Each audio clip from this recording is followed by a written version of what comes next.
1 Reis, capítulo 4. Os leais assessores de Salomão. Salomão foi rei de todo o povo de Israel. Os seus principais assessores foram estes: Azarias, filho de Zadok, o sacerdote; Elioref e Aías, filho de Cisa, secretários; Josafá, filho de Ailude, arauto e cronista; Benaia, filho de Joiada, era comandante do exército; Zadok e Abiatar, sacerdotes; Azarias, filho de Natã, chefe dos governadores distritais; Zabude, filho de Natã, era sacerdote e conselheiro pessoal do rei; Aizá, zelador responsável pelo palácio; Adonirão, filho de Abida, chefe dos servidores e escravos; os prefeitos de Salomão. Salomão tinha também 12 governadores distritais sobre todo Israel, que proviam o rei e sua casa. Cada um cuidava do abastecimento durante um mês do ano. Eis, pois, os seus nomes: Ben-Ur, filho de Ur, na região montanhosa de Efraim; Ben-Dequer, em Macais; Saalbim, Bet-Semes e Elon-Bet-Anã; Ben-Ezed, em Arubote, Socó e em toda a terra de Éfer; Ben-Abinadab, em Nafote-Dor, planalto de Dor; Tafate, filho de Salomão, era sua esposa; Baaná, filho de Ailude, em Taanaque e Megido, e em toda a Bet-Seã, próxima de Zaretã, abaixo de Zezeel, desde Bet-Seã até Abel-Meolá, seguindo para além de Joquimeão; Ben-Geder, em Ramote-Gileade, e nas aldeias de Jair, filho de Manassés, em Gileade, bem como no distrito de Argobe, em Bazã, e em suas 60 grandes cidades fortificadas com muros e trancas de bronze em seus portões; Ainadab, filho de Ido, em Manaim; Aimaas, em Naphtali. Ele se casou com Bazemate, filha de Salomão; Baaná, filho de Uzai, em Azer e em Bealote; Josafá, filho de Parua, em Issacar; Simei, filho de Elá, em Benjamim; Jebé, filho de Uri, na região de Gade, terras de Seom, rei dos amorreus, e de Og, rei de Bazã. Ele era governador absoluto nesse distrito. As provisões diárias do reino. O povo de Judá e de Israel era tão numeroso como os grãos de areia da praia do mar. Todas as pessoas tinham fartura em comida e bebida, viviam em paz e eram muito felizes. Salomão estendeu seu domínio sobre todos os reinos existentes, desde o rio Eufrates, até a terra que coube aos filisteus e até a fronteira com o Egito. Todos esses reinos dominados pagavam-lhe impostos e estiveram sob a majestade de Salomão durante toda a sua vida. Os mantimentos que Salomão e sua corte demandavam todos os dias eram em torno de 6.000 quilos de farinha de trigo e 6.000 quilos de farinha de outros cereais, 10 bois gordos, 20 bois de pasto e 100 carneiros, bem como servos, gazelas e aves escolhidas. Salomão dominava todos os reinos a oeste do Eufrate, desde Tifsá até Gaza, e as populações viviam em paz em todas as fronteiras. Durante toda a vida de Salomão, Judá e Israel viveram em plena paz e segurança em seus territórios, cada cidadão debaixo da sua videira e da sua figueira, desde Dan até Beceba. Salomão possuía 4.000 baias para os cavalos dos seus carros de guerra e 12.000 cavalos de cavalaria. Os seus 12 prefeitos ou administradores distritais, cada um no seu respectivo mês, ficavam responsáveis pelo fornecimento da lista de alimentos que Salomão precisava para si mesmo e para todos que viviam no palácio. Os administradores não deixavam faltar nada para o rei e sua corte. Cada um também fornecia e entregava no devido lugar a sua cota de cevada e de palha para alimentar os cavalos que puxavam os carros de guerra e para os animais de trabalho. O famoso saber de Salomão. Deus concedeu a Salomão generosa porção de sabedoria e entendimento, uma capacidade de discernimento muito além do normal e conhecimentos tão abrangentes e profundos que não podiam ser medidos. A sabedoria divina outorgada a Salomão era maior do que a de todos os homens do Oriente e maior do que toda a sabedoria do Egito. Salomão era mais sábio do que qualquer ser humano, mais do que o Esraíta Etã, mais sábio que Emã, Calcol e Darda, filhos de Maol. Sua fama espalhou-se por todas as nações em redor. Ele criou 3.000 provérbios e compôs 1.005 cânticos. Dissertou a respeito das plantas desde o cedro do Líbano até o isopo que cresce nos muros. De igual modo, discorreu sobre os quadrúpedes, as aves, os animais que se movem rente ao chão e os peixes. Sábios de todos os povos vinham ouvir a sabedoria de Salomão. Eram missionários enviados por todos os reis da terra que haviam sido informados sobre o saber deste rei. 1 Reis, capítulo 5. Salomão e o projeto do templo. Irão, rei de Tiro, sempre manteve grande amizade com Davi. Assim que soube que Salomão havia sido proclamado rei em lugar de seu pai, enviou missionários diplomáticos à presença do novo rei. Então Salomão mandou a Irão a seguinte mensagem: Bem sabes que o rei Davi, meu pai, não pôde construir um templo em reverência a Yahvé, o nome do Senhor seu Deus, por causa das muitas guerras que sempre o envolveram, até o dia em que Yahvé lhe pôs todos os seus inimigos sob os pés. Mas agora, vivo um tempo em que Yahvé me tem proporcionado paz em todas as fronteiras do meu reino. Eu não tenho inimigos e não há perigo de ataques. Por isso planejo edificar um templo dedicado ao nome do Senhor, meu Deus, conforme Yahvé prometeu a meu pai, Davi, afirmando: Teu filho que colocarei no trono em teu lugar é quem construirá um templo para o meu nome. Portanto, dá ordem para que se cortem cedros do Líbano para mim. Os meus servos acompanharão os teus servos, conforme tudo o que lhe disseres. Porque tu sabes muito bem que entre nós não há ninguém que domine a arte de cortar madeira como os sidônios. Quando ouviu as palavras de Salomão, Irão se alegrou sobremaneira e exclamou: Bendito seja hoje Yahvé, que deu a Davi um filho com grande sabedoria, que governa este imenso povo. Então Irão mandou comunicar a Salomão: Eis que recebi a tua mensagem. Atenderei o teu pedido a respeito das madeiras de cedro e de cipreste. Os meus servos as levarão do Líbano até o litoral, e farei conduzi-las em jangadas. Aliás, desarramarei, e tu as receberás.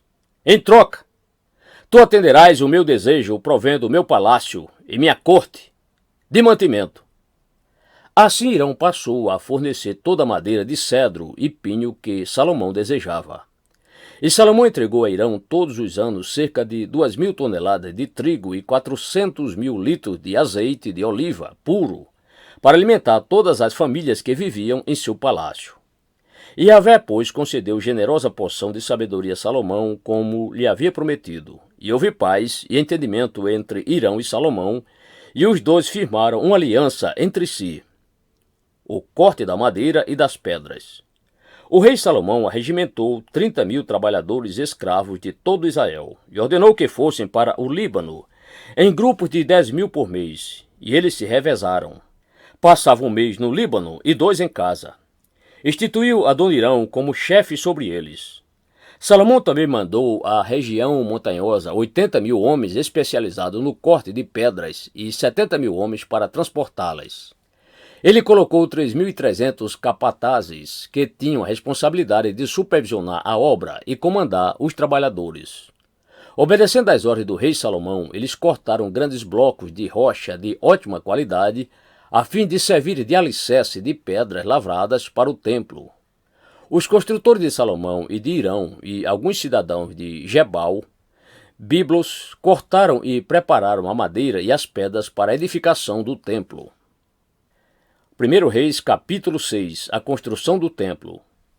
No ano 480, depois que os filhos de Israel foram tirados da terra do Egito, durante o 4º ano do reinado de Salomão em Israel, no mês de Zive, o 2º mês do ano, ele começou a construir o templo de Yahvé.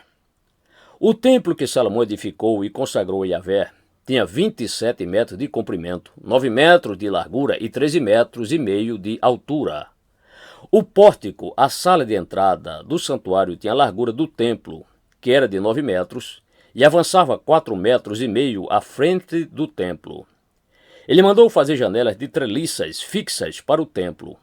Edificou andares em torno do templo encostados na parede, tanto do pátio como do santuário interior, construindo assim salas laterais ao redor.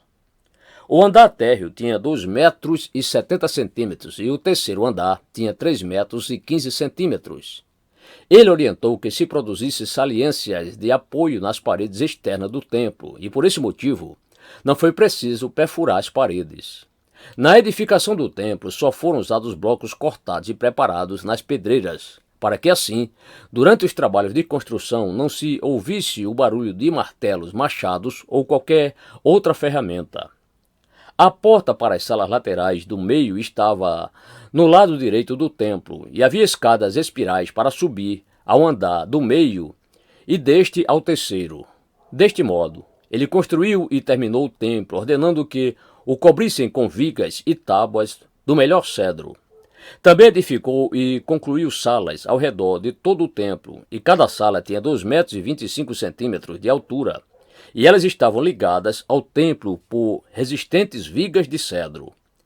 Então a palavra do Senhor veio a Salomão, dizendo: Quanto a esta casa que estás edificando, se procederes de acordo com os meus estatutos e obedeceres às minhas orientações e seguires fielmente os meus mandamentos, eu confirmarei por teu intermédio a promessa que fiz a teu pai Davi, e habitarei no meio dos israelitas, e jamais desampararei o meu povo de Israel. Assim Salomão finalizou a construção do templo, o Santo dos Santos. Salomão mandou forrar todas as paredes do templo por dentro com tábuas de cedro, cobrindo-as desde o chão até o teto, e o assoalho foi feito com tábuas de pinho. Ele separou 9 metros na parte de trás do templo, erguendo uma divisória produzida com tábuas de cedro, do chão ao teto, a fim de edificar dentro do templo o Debir, Santo dos Santos, o lugar santíssimo. O Ecal, o átrio principal, localizado em frente do Debir, o santuário interno, media 18 metros de comprimento. O interior do templo era todo forrado de cedro, decorado com finos entalhes de figuras de frutos e flores abertas. Toda a parte de dentro da sala era revestida de tábuas de cedro da melhor qualidade. Não se observava nenhuma pedra aparente. Preparou também o santuário interno no templo para ali depositar a Arca da Aliança de Iavé. O santuário interno media 9 metros de comprimento, 9 de largura e 9 de altura. E Salomão ordenou que toda a parte de dentro fosse revestida de ouro puro, e, da mesma forma, mandou revestir de ouro o altar de cedro. Também cobriu de ouro puro todo o interior do templo, e estendeu correntes de ouro em frente do Debir, o santuário interno. Deste modo, acabou por revestir de ouro puro todo o interior do templo e também o altar que fazia parte do santuário interno. Os querubins. No Debir, o santuário interno, Salomão mandou esculpir em madeira fina de oliveira as figuras de 2 querubins, cada um com 4,5 metros de altura. As asas abertas da escultura destes seres celestiais mediam 2,25 metros, 4,5 metros de uma extremidade à outra. Os 2 querubins tinham exatamente a mesma medida e a mesma forma. A altura de cada estátua era de 4,5 metros. E Salomão colocou os querubins com as asas abertas no santuário interno do templo. A asa de um querubim tocava levemente uma parede, e a asa do outro encostava na outra. As demais asas encostavam uma na outra no meio do santuário. Ele também mandou revestir completamente os querubins de ouro puro. Em todas as paredes do templo, ao redor, tanto no interior como no exterior, mandou esculpir figuras de querubins, palmas de tamareiras e flores abertas. E cobriu de ouro puro todo o pavimento do templo, tanto na parte interna como na externa, as portas e o pátio do templo. Salomão mandou produzir uma porta dupla para o Debir, a entrada do lugar santíssimo, em madeira de oliveira selvagem. A verga e os umbrais tinham 5 lados. E nas 2 portas de madeira de oliveira entalhou figuras de querubins, tamareiras e flores abertas. Também revestiu os querubins e as tamareiras de ouro puro batido. Da mesma forma, para a porta do Ecal, a entrada do templo, mandou fazer vigas de madeira de oliveira selvagem. Seu enquadramento tinha pilares de 4 lados. Ordenou que se produzisse também 2 portas de pinho, cada uma com 2 folhas que se articulavam por meio de dobradiças. Entalhou imagem de querubins, de palmas de tamareiras e de flores abertas nas portas e as cobriu de ouro puro batido. Mandou construir o muro do pátio interior com 3 camadas de pedra lavrada de alta qualidade e uma de vigas de cedro puro. Início e término da obra. No 4º ano, no mês de Zif, foram lançados alicerces para a construção do templo. No 11º ano, no mês de Bul, o 8º mês, a edificação do templo foi concluída, em todos os seus detalhes, de acordo com seu projeto. Salomão dedicou 7 anos do seu reinado para construí-lo.